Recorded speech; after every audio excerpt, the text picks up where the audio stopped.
se nós confiamos em Deus, Ele nos dará tempos seguros e de paz. Amém? Tempos o quê? Seguros e de paz. Se confiamos em Deus. Todas as nossas adversidades e aflições é um processo que a vida nos oferece. Eu queria ler com você algo que está aqui em Hebreus, capítulo 12. Por favor, abra a sua Bíblia. Hebreus, capítulo 12. Está quase no final da Bíblia. Bem pertinho ali do final. No versículo... Vamos ler o versículo 2 e 3.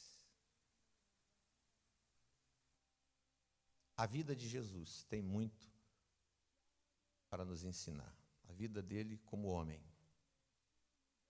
Achou? O versículo 2 diz: olhando firmemente para o autor e consumador da fé, Jesus, o qual, em troca da alegria que lhe estava proposta, suportou a cruz, não fazendo caso da ignomínia, o desprezo, e está assentado à destra do trono de Deus. Versículo 3. Considerai, pois, atentamente aquele que suportou tamanha oposição dos pecadores contra si mesmo, para que não vos fatigueis, desmaiando em vossa alma. O próprio Jesus suportou oposição dos pecadores, oposição do mundo, oposição de Satanás, oposição das autoridades, oposição dos seus próximos, até mesmo daqueles que estavam com ele caminhando todo dia. E Jesus manteve a sua posição firme como filho de quem? Então, as situações vêm para que você se lastime, para que você amaldiçoe os seus dias, para que você espragueje, para que você reclame, para que você murmure. Mas se nós realmente confiamos em Deus, cremos em Deus, nós sabemos que todas essas situações vão contribuir para um fim proveitoso. Tudo que passamos como cristãos e mantemos a nossa postura, a nossa posição de filhos de Deus, de novo nascidos, de pessoas que creem realmente em Deus, tudo que nós passarmos irá apenas preparar um caminho mais glorioso para cada um de nós. Tudo que você passar de injustiça, de perseguição, de oposição, será traduzido em crescimento para a sua vida humana e para a sua vida espiritual. Tudo que Jesus passou, ele sabia que havia um fim proveitoso. Por isso ele suportou todas as situações, porque ele sabia que o que ele estava vivendo ali, naquele momento, iria trazer para ele, no futuro, algo muito maior. Que ele sairia daquela situação, aquele estágio de humano, aquele estágio de perseguição, aquele estágio de vergonha, e passaria para um estado de glória. Amém, gente? Tudo que você passar aqui, as adversidades, as oposições, os problemas, as aflições, e você se mantém confiando em Deus e agindo como um nascido de novo, como um cristão. Você sabe que você está preparando o caminho de glória para você mesmo. Então não deixe que as aflições, que os problemas da vida venham te desencaminhar. Essa vida correta, de confiança, sobretudo de confiança em Deus, de esperança. Quando nós ficamos preocupados com os problemas de amanhã, nós anulamos o nosso futuro. Sabe por que nós nunca devemos ficar preocupados com o dia de amanhã, com o futuro? Porque o dia de amanhã e o futuro é o lugar onde Deus está. Diga, o futuro e o dia de amanhã é o lugar onde Deus está. É o lugar onde Deus está. Você fica preocupado demais com o seu dia de amanhã, com o seu futuro, com as coisas. Você vive, você sofre por causa do problema, e o problema ainda nem aconteceu, e você já está preocupado com o problema, você já está sofrendo com o que possivelmente iria acontecer. Compreende o que eu estou dizendo? Sabe quando você está preocupado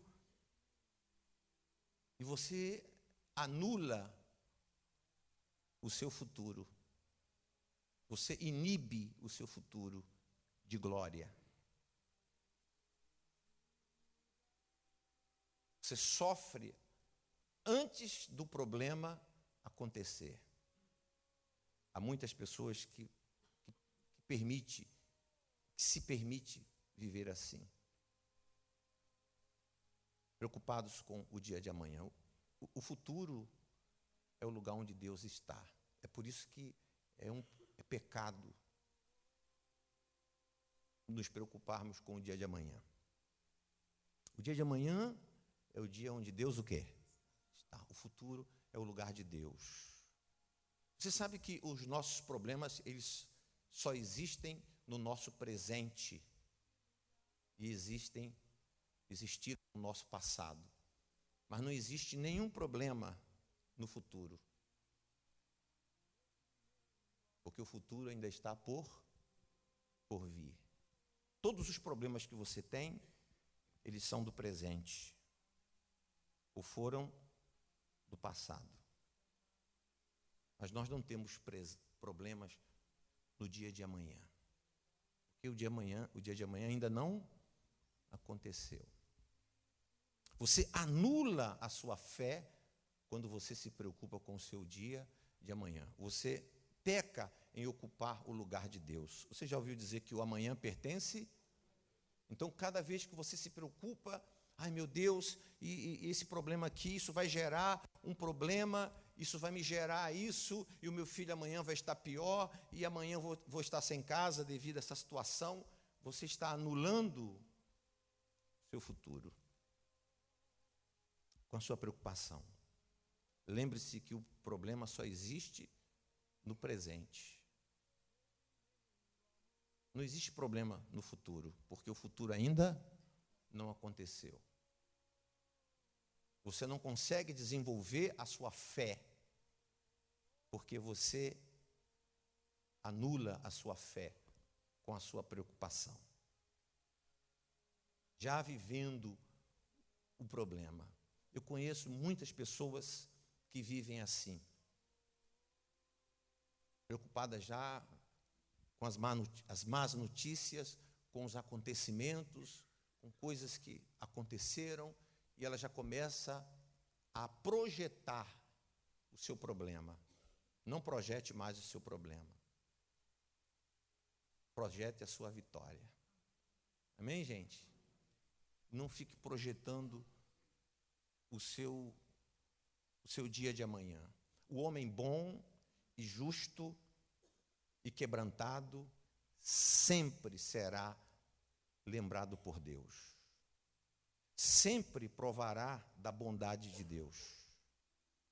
O homem bom, justo e quebrantado. Diga, o homem bom, justo e quebrantado sempre será lembrado por Deus. Você sabia disso?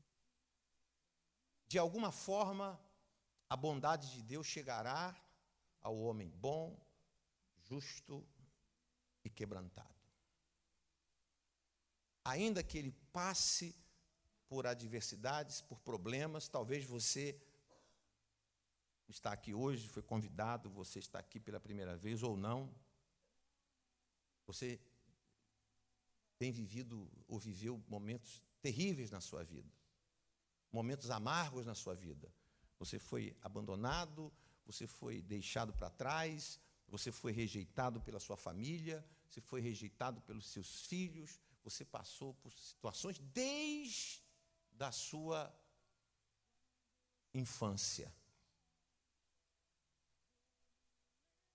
E você traz dentro de você essas preocupações, esses traumas que anulam o teu futuro. As tuas preocupações anulam o teu bom futuro. Você não consegue desenvolver a sua fé. Você não consegue projetar a sua fé. Bispo, eu sempre fui uma pessoa boa, sempre procurei ajudar, eu sempre procurei e nunca quis fazer mal para ninguém. Se você é um homem bom, justo e quebrantado, a bondade de Deus alcançará a sua vida. Amém? Ainda que você tenha sido esquecido pelos homens. A Bíblia diz de um homem que ele foi filho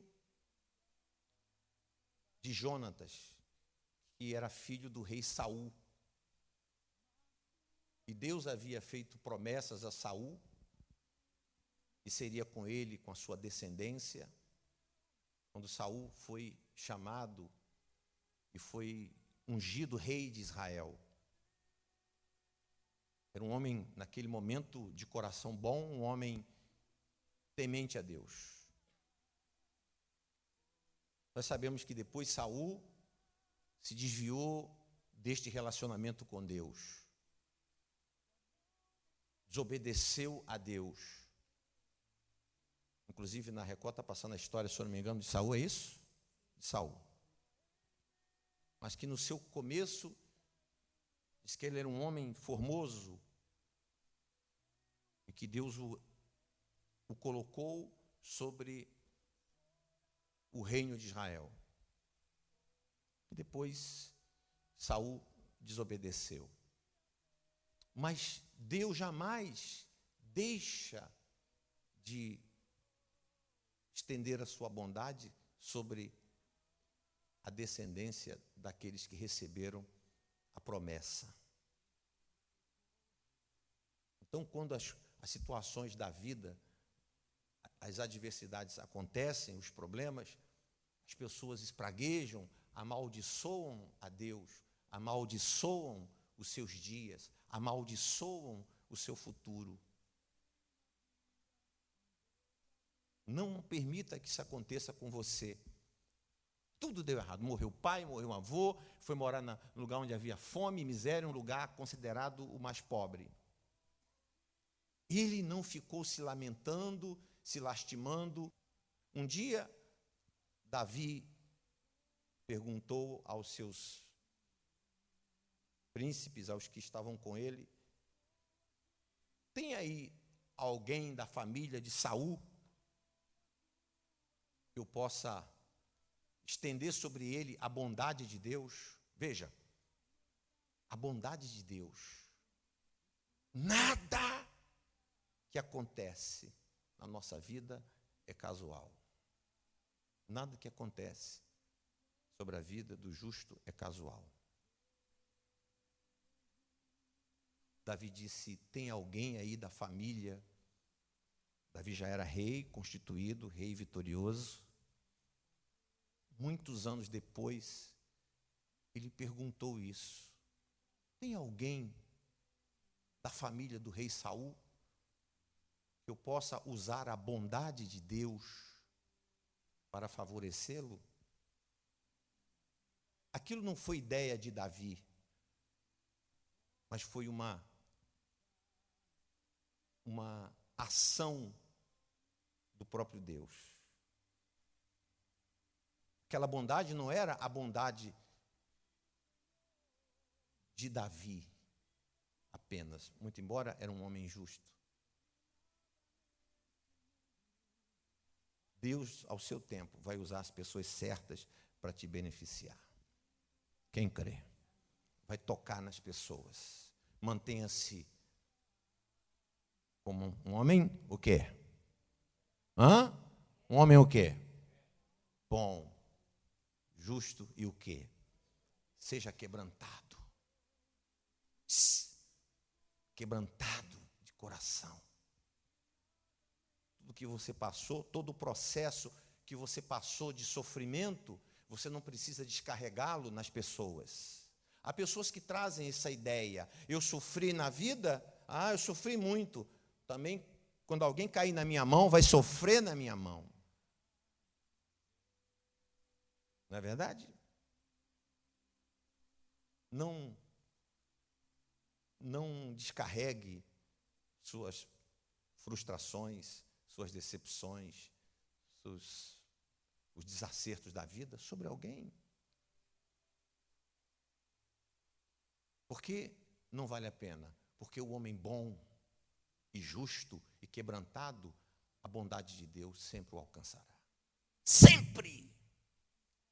Ele não morre sem que a bondade de Deus o alcance. O homem bom de coração, justo e quebrantado, humilde. Quantos deixaram que isso lhe dominasse? Eu sofri, quem cair na minha mão vai sofrer também. A pessoa sofreu com a falta de pai e de mãe, falta de atenção, de afeto, e aquele homem se casa, constitui família, e ele se torna um homem mau para a sua família. Porque ele foi açoitado pela vida, ele também deseja açoitar. Porque ele foi rejeitado, ele deseja rejeitar. Porque ele foi humilhado, ele deseja também humilhar. Bispo, mas eu não sou assim.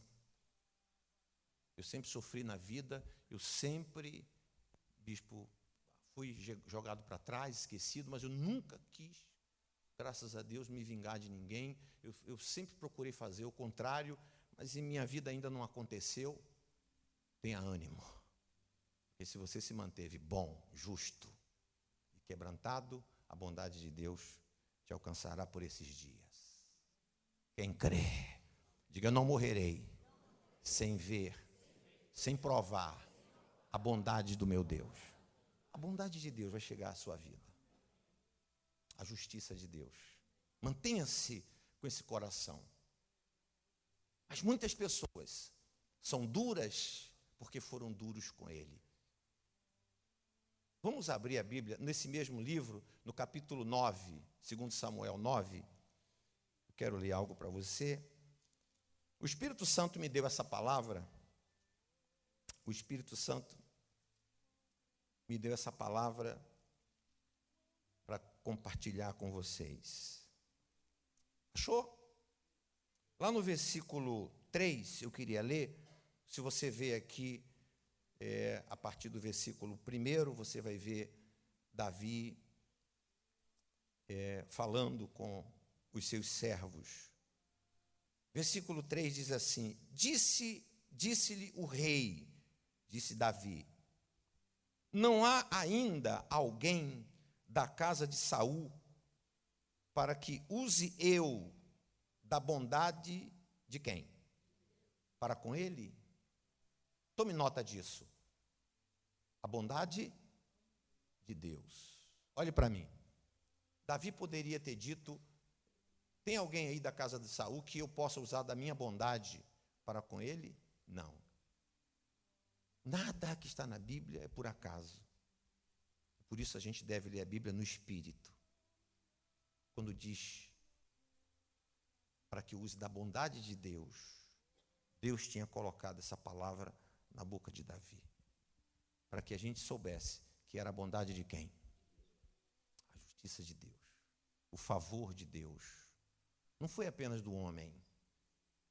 O que vai acontecer amanhã com você de bom não será a misericórdia de homens apenas, a bondade de homens apenas, o reconhecimento de homens apenas, mas Deus vai estar envolvido no seu sucesso, na sua resposta amanhã.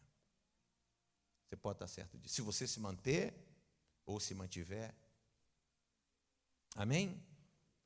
Vamos repetir? Disse-lhe o rei, disse Davi, não há ainda alguém da casa de Saul, Saul já tinha morrido há muito tempo, para que use eu de bondade, da bondade de Deus para com ele? Então Ziba respondeu ao rei, ainda há um filho de Jonatas, aleijado de ambos os pés. Muito interessante isso. Versículo 4. Aonde está? Perguntou-lhe o rei, perguntou Davi. Ziba lhe respondeu, está na casa de Maquir, filho de Amiel, em Lodebar. Davi sabia que Lodebar era o lugar mais pobre, mais miserável, mais rejeitado, onde havia falta de pão, falta de tudo. Um lugar desprezível. Davi conhecia bem Lodebar. Versículo 5. Então mandou o rei Davi trazê-lo de Lodebar, de casa de Mequi, filho de Amiel. Vindo Mefibosete, versículo 6, filho de Jonatas, filho de Saul, na verdade era neto de Saul, a Davi, inclinou-se e prostrando-se com o rosto em terra, disse-lhe Davi, Mefibosete, e ele disse, eis aqui o teu servo. Veja que as palavras dele eram sempre palavras o quê? Quando ele se inclinou, e ele não se inclinou apenas porque era o rei Davi. Ele era um homem bom, justo e quebrantado. Vale a pena ter esse perfil. A vida nos ensina, o mundo nos ensina outra coisa. Se alguém te bater, bata nele mais forte. Não é assim? Não é assim? Ou não é assim? O mundo não ensina isso? Ah, se me bater, eu vou bater mais forte para ele não vir de novo. Não é assim? A vida nos ensina isso. Você dá o troco. Eu vou dar o troco.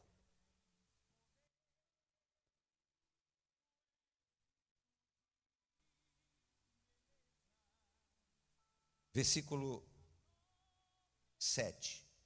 Então lhe disse Davi, não temas, porque usarei de bondade para contigo. Que bondade era essa? Bondade de Deus.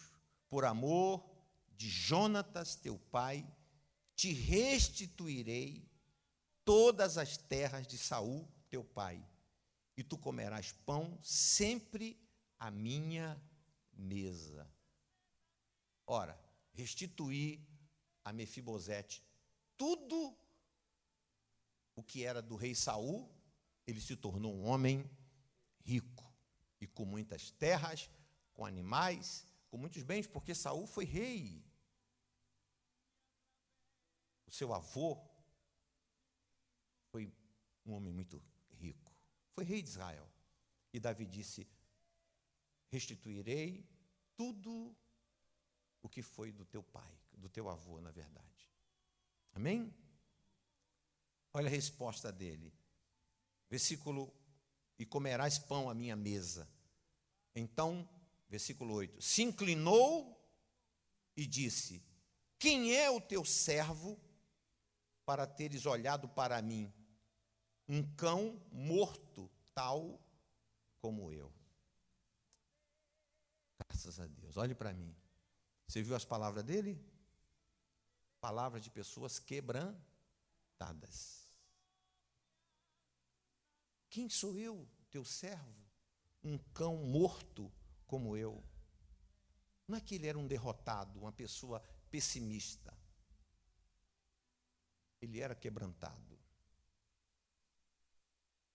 Às vezes nós temos as pessoas quebrantadas e humildes como fracas. Ah, ele é fraco, olha o que ele fez. Ele foi se humilhar para o fulano, ele se quebrantou. A gente tem que saber diferenciar o fraco do quebrantado. Amém, gente? Ele não era um homem fraco. Pelo contrário, ele durante toda a sua vida permaneceu forte nos seus princípios.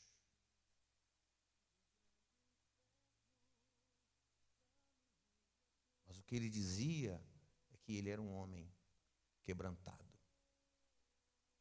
Ó rei, se inclinou mais uma vez e disse: o Senhor vem a mim, ao teu servo, eu que sou um cão morto?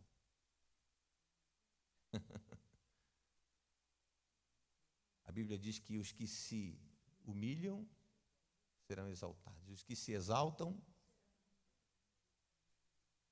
isso agrada a Deus. Então Davi disse, chamou Davi a Ziba, servo de Saul, e lhe disse: tudo o que pertencia a Saul e a toda a sua casa, dei ao filho do seu senhor. Falando de Mefibosete. Amém? Trabalhar-lhe-ás, pois, a terra, tu e teus filhos e os teus servos, e recolherás os frutos para a casa do teu senhor, para que tenha pão e coma. Porém, Mefibosete, filho do teu senhor, comerá pão sempre à minha mesa. Amém? Tinha Ziba 15 filhos. Davi chamou ele e falou assim: ó, você e a sua casa, você que está cuidando dele, você também, a terra, os campos, as lavouras, tudo, vocês vão comer de tudo lá. Mas tudo é de Mefibosete.